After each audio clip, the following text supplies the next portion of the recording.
This is the soccer mom van that Jesus gave me. And here's the logging road I live off of. And my driveway. This is all the deep green. There's little tulip leaves from the flowers, the petals. Way up there. That's where those things came from. Way up there. Tops those trees.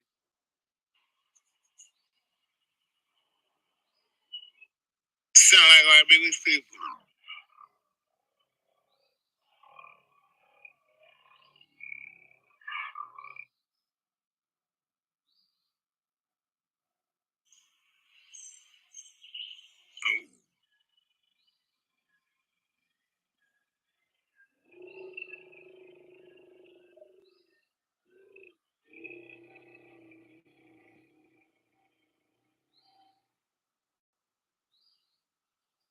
The secret code is in the slow words.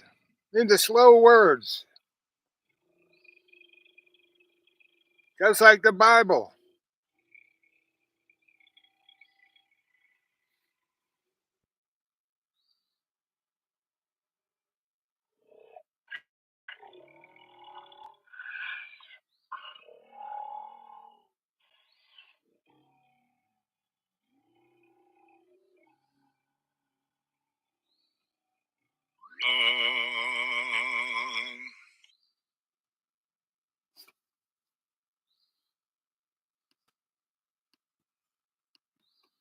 So it's on live chat, kids. You want to say anything?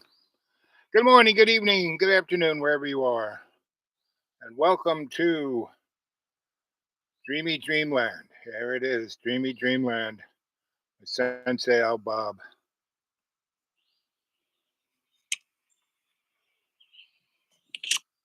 Out of your car and all being a whatchamacallit, an electrician, right? And I'd always, get myself into some interesting position to see what's going on in the desired area of my itinerant scholarship. So I left Asheville in '98. Can you tell me what kind of footprints these are?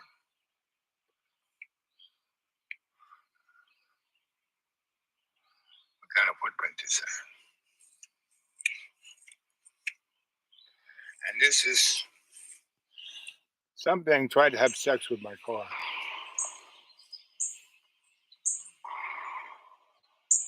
Here it is, a beautiful day. Sunday, Lord's Day of Rest. And what does some chucklehead cockroach need to do? Shoot his 30 out. So that's one of two people. So.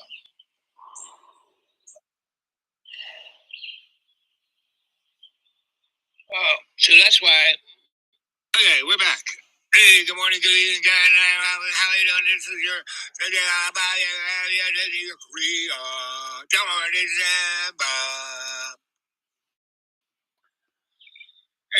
Anyway. So right there's behind me. It goes. There's in out. This is the out. In out. That's life. Life is the in out. So I'm going to have some major surgery done at the end of the month. And I went to church to see all the churchy people. I haven't been there because the road is washed out. But they have finally got one section of it kind of fixed.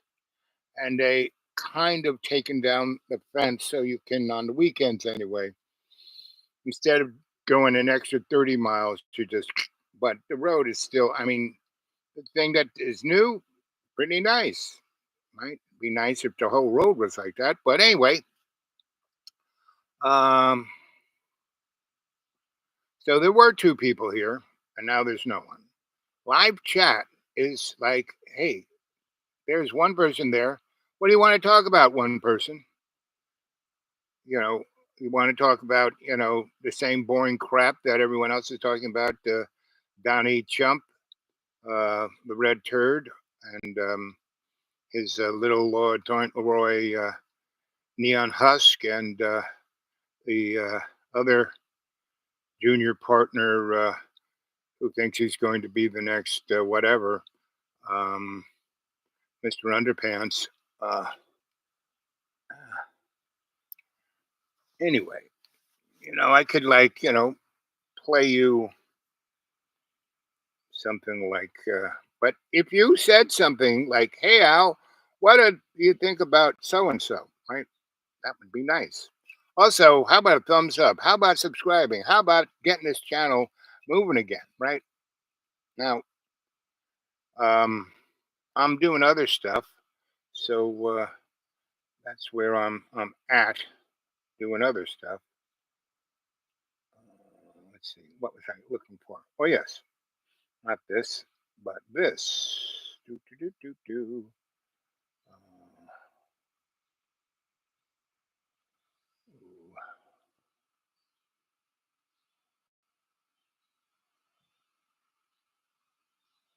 Having on a fixed income, and afterwards, Strauss had another Tony Award-winning smash with Our technical director and engineer is Audrey Bentham, with additional engineering support. Naturalization interview. After completing the interview, he ended up being taken away by armed and masked federal agents. Mosen moved to Vermont from the occupied West Bank in 2014, where he was third generation in his family, to live in El Farah, a Palestinian refugee camp. He later attended Lehigh University in Pennsylvania before transferring to Columbia in 2021 to study international affairs.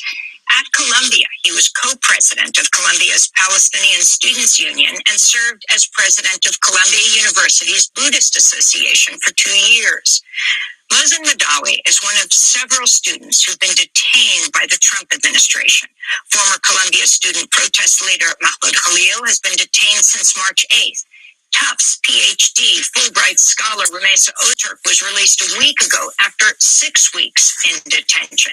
And Georgetown University scholar Badr Khansuri was freed on Wednesday after nearly 2 months in detention. Mosen Madawi spent 2 weeks in a Vermont prison before a federal judge in Vermont ordered him released on bail. The judge, Jeffrey Crawford, compared the recent detentions of immigrant student protesters to the Red Scare and the Palmer raids of 1919-20. This is Mosen Madawi speaking to supporters just after his release, April 30th. And I am saying it clear and loud. Yes, to President Trump and his cabinet. Yes, I am not afraid of you. Judge Crawford ruled Madawi should stay in Vermont but could come to New York for educational purposes. When the government objected, the judge responded Mosen Madawi could travel to New York to attend his graduation at Columbia. The judge went on to write, quote, during his time in New York State, Mr. Madawi is permitted to move freely and conduct his daily activities normally, including but not limited to meeting with elected officials, speaking with and being interviewed by members of the press and media, speaking at public events, attending protests, the judge wrote. Mosen Madawi hopes to begin graduate studies in September at Columbia's SIPA, that's the School of International and Public Affairs, but the Trump administration is still trying to deport him. Well, Mosen Madawi joins me here now in our New York studio for his first live interview. Welcome to Democracy Now! Congratulations on your freedom, Mosen. Thank you, Amy. It's a pleasure to be with you. And good morning to your audience as well.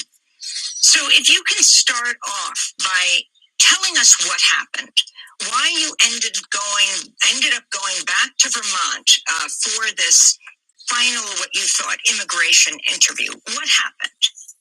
I mean, I was waiting for this interview, which is my naturalization process to receive a citizenship. Our technical director and engineer is Audrey Bentham, with additional engineering support by Joyce Lieberman, Julian Hertzfeld, and Diana Martinez.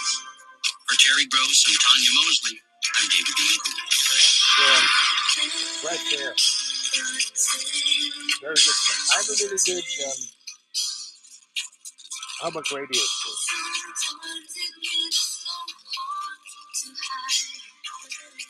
So, guys, I don't have much battery, so this won't be a long story.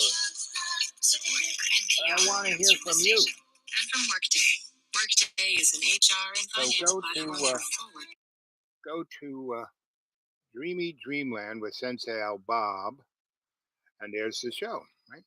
Subscribe, make comments so I can see what you're thinking, so I can respond, because if I just keep bouncing off of the media, it's a waste of time almost, because you're wasting my insight. I want to hear from you, right? And the thing is, what are you doing, right? So I went to church today at one of my churches, and hadn't been for a while because of the road, and I'm not feeling too good. And basically, if I went before this road was finished, it would take me an extra 40 minutes. So instead of getting up at like 9 o'clock, I'd have to get up at 6:30 or somewhere around there. And so anyway, so I went to church, not to really to be a presence, to be there, because whenever I'm there, the energetics kind of change, right?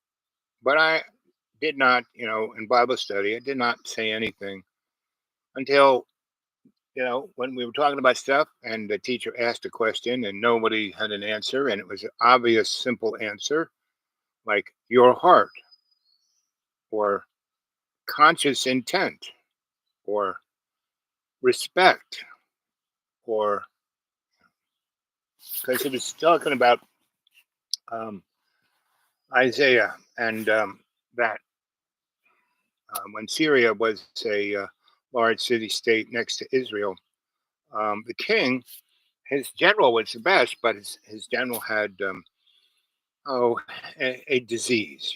Anything they didn't understand and it represented on your skin, they call it leprosy. But nobody could fix it. And this guy was a high status kind of guy, and so the king wanted him fixed. And so he heard that the Jews had a God that could do miracles. And so one of the handmaids of the court was Jewish, and she said, "Yes, this guy Isaiah, he's talks to God." And so the king of Syria sent this general with a big entourage and a ton of money, like you know 3,000 pieces of gold, 4 tons of silver, and lots of other groovy stuff, right? And sent it to the king of Israel at the time. And he then told that principality to go visit Isaiah. He said where he was, and went there. And Isaiah didn't come out and do exactly what happened with Donald Trump and the Arabs, right?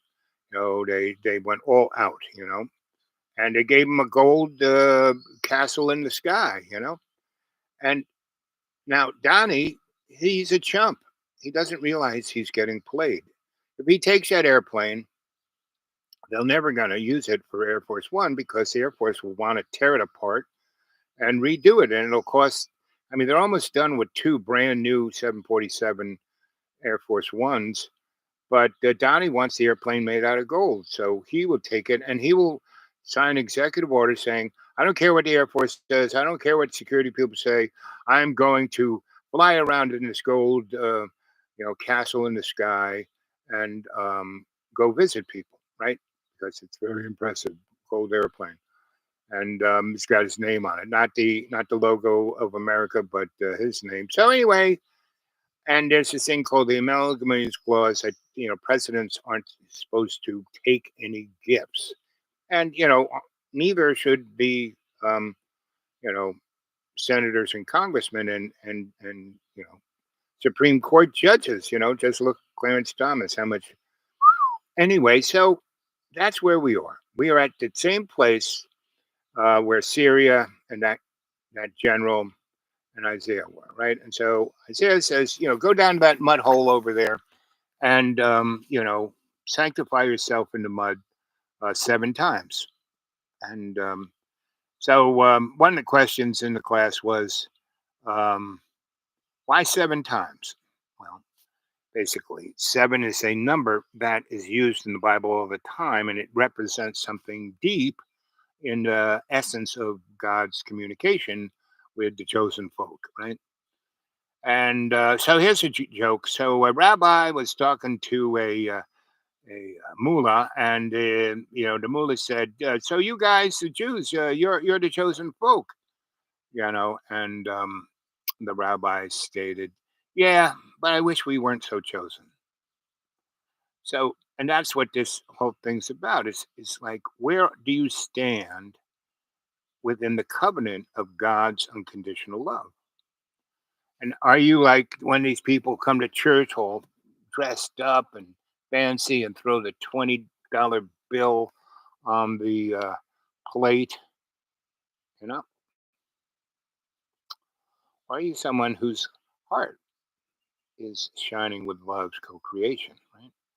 And in that process, um, the individual needs to be able to speak to God's love and Jesus' unconditional forgiveness. Now you have to realize that God and Jesus aren't just for the chosen ones, right? God and Jesus is for everyone. Everyone's going home.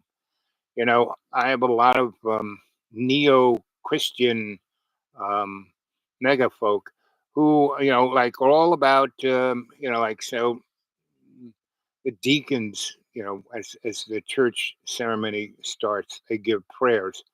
And this one person went on and on and on about Israel being God's chosen people to kill all of the nasty, um, you know,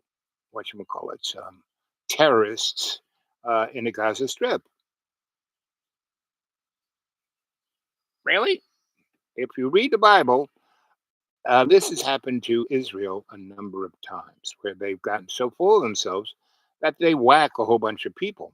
And then later, usually 70 years later, those people become the kick ass country of the neighborhood and then go and attack, Palestine, Israel, and go into Jerusalem and take it down to the bricks and take the Jews and make them slaves. But not like cleaning the toilet so much. Well, the young girls, yes, but the guys who were, the Pharisees and the priests, etc., they become the accountants and the lawyers for whoever takes them on. So that's kind of and this time around, Israel is going to eat its lunch. I'm sorry to say. And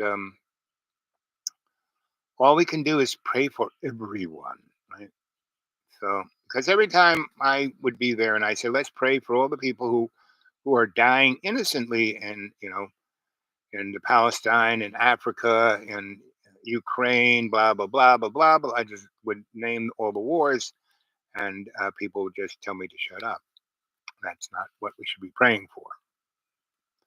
Anyway, so I hadn't been really at church for because I was kind of focused on helping the people who were suffering from the event, and the poor people up there in Kentucky.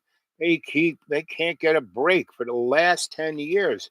Every year there's some kind of terrible cataclysm that's just taken them out. So they just had another one, tornadoes and floods, and they're flooding right now. And my superhero girlfriend, she's up there doing it right now. And I, said, you need, she can't come and get me. So, I'm here. That's fine. I said, but, whenever you need to just let go, come and visit. So anyway, and that's what I'm here for. I'm here for to help you guys let it go. Let all your fear go. Let all your anger go. Let all of your disappointment go because those are all illusions. You don't. I mean, I've suffered. I could go on and on and on, but I don't, because all of those catastrophes in my life were actually blessings that showed me lessons I needed to learn, and I learned them. A couple of them, and not. I mean, I always, when I was going into the trepido zone, like when I was working for the desperate corporate lawyers making ridiculous amounts of money for doing nothing. Um, basically, I was leading a truly hedonist life with the lawyers. I said to God, "So is this a sin?" And God said, "No. You need to experience this stuff. You need to go to those titty bars. You need to eat a 800,000 calorie dinner. You need to be paid ridiculous amounts of money for just being yourself. And then just take all of that experience and investment and do something good with it in my name." So that's what I did. So that's why I'm still alive. So I'm gonna have a number of operations in the next few weeks on my heart, my hip, my knees, a bunch of other things. And I said to God, "So should I do this stuff?" Or he goes, "Well, like your eyes. You had your eyes operated on for about 2 years, and you could have been blind, or you can right now see, right? So yeah, it was pretty intense. Getting those big needles in the back of your eyeball and have them shoot lasers in there, and yeah, it's pain. But your eyes don't really have nerves. You don't really, while you feel this pressure, you don't really feel pain. And that was a great lesson because the pain I feel now, which is bone on bone, and nerve and neuropathy and arthritis. Um, all of my doctors said, "Don't you want some OxyContin? How about some heroin? How about And I say, "No. You know, God's all I need. So, and that's all I need." Right? So I'm here as God's doula. I'm here to serve. I'm talking to you, and I guess because that number one person there has been there a while, is got to be AI. Hey AI, how you doing, baby? Good puppy. Yes. So we are looking at some very strange times, but we've been living in strange times. I'm pushing 80, and all those 70 plus years that I've experienced, they were 50s, and McCarthyism and nuclear war and get under your desk. None of that. Duck and cover. No, none of that really, really. I remember watching this Disney film that they showed us in school about duck and cover. Um, I'm not AI. I'm not AI either. I'm a real person, not a bot. That's good. That's what I like to hear. So, what's the questions I've been drooling on for now? And I don't have that much battery left, so let's get to it. I got like all of 17% left. That's probably 10 minutes. So, anyone got your writing stuff? So, anyone got a question? Like, what are you feeling right now? Where do you live, and what's going on? What are your stressors? You know, um, One of the things, when I go out and about, and I don't do it that much. Let's see. I have been very disgusted about the Christian support of Israel. But see, those guys, they're not, that's not Christianity per se. It's neo Christianity. They are neo Zionist Christians because all they want is end of times. They want to end it all, and they'll go to heaven and everyone else will go to the lake of fire, right? No, and that's not going to happen, you know. And so, which is so not Jesus, right? So it's not our place to really. I mean, I can get disgusted with lots of things, but I don't because it's not my place to judge, right? It's not my place. The only thing when that occurs, the one good thing about that is it enables me to see my bias when you are feeling disgusted with the Christians, go deeper into yourself. What's causing that disgust, right? What is the thing that is your bias that you're judging these guys on, right? Long Island, yep. So I was a Long Island boy, Freeport, Long Island, um, Old Brookville, Long Island, um, Shelter Island, um, the Mauritius, um, Port Jefferson, you name it, I was there. I had a friend that wanted a group prayer over. I can't at a table that. Yeah. So the thing is, so yeah, you had this opportunity to talk to these folks. So I'm surrounded by these three church. One's a Methodist church, one's a Catholic church, one's a super duper Southern Baptist church. And when I say we should all work together, what are you talking about? Methodist Catholics, what? They're heathens. And once they got to know each other, they work great, right? They still ideologically, liturgically, So I said, just don't go there, right? So the other side of the coin, the folk who are really, well, when they were, going on about, praying for Israel to kill everyone in Palestine, um, what I do is quietly talk to Jesus and say, hey, they just don't know what they're talking about. Don't judge them on what they're saying.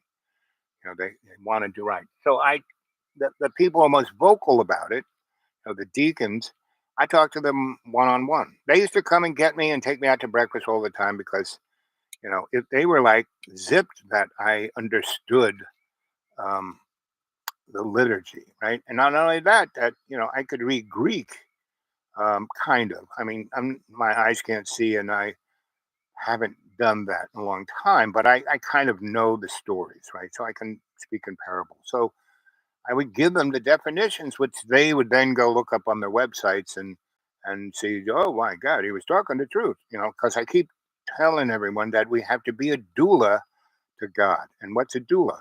Doula is the person who helps the midwife birth the child, right? The child is us, humans, right? All of us. We are the child. And as a doula of God, that word doula in Greek means slave to God's love. And that's, we have to be in God's love, not in prejudice, not in judgment, not in any of that liturgic stuff. And Jesus said, he didn't want a religion. He wanted people to have a relationship with God in covenant, just as the Old Testament talks about. And no one ever reads the other two books. Kabal and the Torah and Tabla and the Kabal. And the Tabla is more esoteric, and the Kabbalah is more occult. Now, none of that is devil worship. Esoteric means hidden knowledge. Occult means sacred knowledge. So the thing is, we need to have that relationship in our heart. And that's what the story about the Syrian general, right, who went and Isaiah said, go to the mud pit. And he was like, what? I'm a cure. And then he thought about it, and God came into him, and he went down there, and he did exactly what God asked him to do, and then he was cured. He went back and said, "Listen, you know, we in Syria, we have all these demigods, and I realized there's only one God, and there is only one God, but it's not the Jewish God. It's this one God, and that one God is all of us, the we and me, right?" And that includes the Muslims, that includes the Christians, that includes everybody, right? So I will never.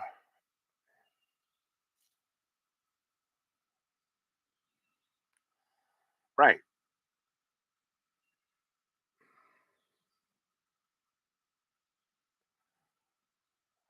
Let's see. Do you have any advice on how I can heal myself in dealing with cancer diagnosis? Yes, I can. the bottom line is our material world is an illusion, a sandbox for us to, like, you know, be learning our spiritual path, right? And I've worked with a lot of different people with a lot of different diseases, emotional, physical, etc. Right? And the bottom line is to cure anything, emotional, like addiction, emotional and physical disease, you have to. It's not in your control, right? It's in God's control. So, and I do this like 40, 50 times a day. When I stumble across something that I don't, I just kind of go, and I go, Jesus, please give me a hand here. I don't have a clue. Take the wheel, drive the car. God, what do I need to learn from this lesson? Show me the way.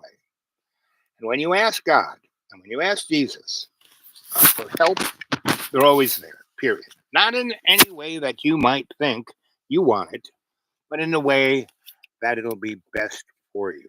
So I, like I said, I worked with lots of different people that had lots of different diseases. And a lot of them died, right? And nobody wanted, you know, basically, I don't know how many people I sat by the bedside when they were dying of AIDS because in the 70s and 80s, people were freaked by AIDS. If you touch them, you're in the room, you're going to get AIDS. I knew, I worked in a hospital. I knew it was bloodborne. It had to be blood to blood. And the majority of the people who have had AIDS over the 60 years, because it goes back that far, it is from blood transfusions. Same with Hep C, right? So the bottom line is you ask God, hey, I got this problem here, help me with it. And He will. That's it. Right? And you don't have to, light any candles, do a jig. You don't have to do it. Just say, God, please help me. I don't have a clue. Take the wheel, drive the car, show me the way. Right? And in the, real, Southern Baptist Christian, being born again is bad, right? And basically every morning I wake up, I'm born again, really, because I'm so sick and I'm should be dead, like 14. So that's like 11 years ago, So anyway, that's um, does that give you any? So that's phase one. You got any other questions? Do you have any advice? So let's see. But do you think we have a choice when we will die or a destiny? Well, it's neither. Destiny is an illusion, right? Because destiny is like if you roll the dice the right way, it's going to work out for you. And no, it's just you say, God, help me out with this. Show me why I'm in this position. What do I have to learn to be your doula, right? And that's you just keep asking, help me, please, help me, help me, help me, right? And so that's how I get through. Like right now, sitting in this chair, it's uncomfortable because my hip is bone on bone, my knees bone on bone, my ankles bone on bone. I have neuropathy, and I have real bad arthritis. So it's if I were to think about the pain, I'd be screaming, but I'm not. I'm thinking about you and how I'm praying for you right now, right? I'm talking to your spirit. Right? Do you think we have a choice? Yes, we are put on this planet to be the decider for our own life. Now, you know, getting cancer, you would say, I didn't decide to get cancer, but in a way you did because it's putting you behind the eight ball where you kind of need to get woken up. Like I said, I've dealt with a lot of people who are dying of AIDS, dying of cancer, and all of those things, they are disease. What is disease? You look at the Latin and you look at the Greek. Disease is the lack of ease, the lack of the covenant with God's unconditional love. That's it. Pretty simple. How much juice do we got left? And we're in the red zone. Oh, we're in the red zone.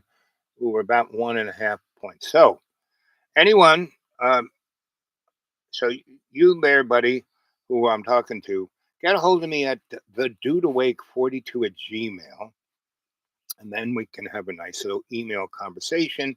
And you could leave me your phone number, and we could talk. So anyone who wants to do that, I have about 100 people that I have contacted who have contacted me through the dude awake 42 at Gmail. Um, let's see.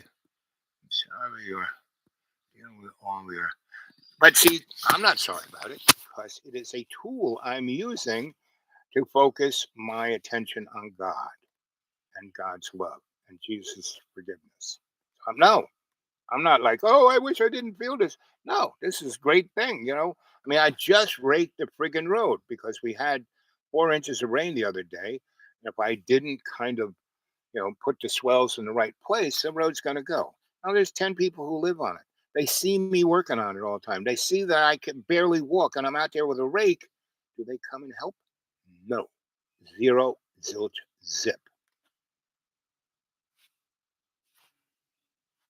And they don't know how much fun it is. Oh, hold on a second. Oh, baby. Oh, honey. Oh, gotta loosen this thing up. I got these big clamps on my legs. Oh, yes. I mean, they're great for walking, but when you're sitting in the thing with your leg in one position, it's like, ouchie. So get a hold of me and we can talk more on a mano y mano. And like I said, the pain is a gift. It's allowing me to because I've died 7 times. I know what dying's like, right?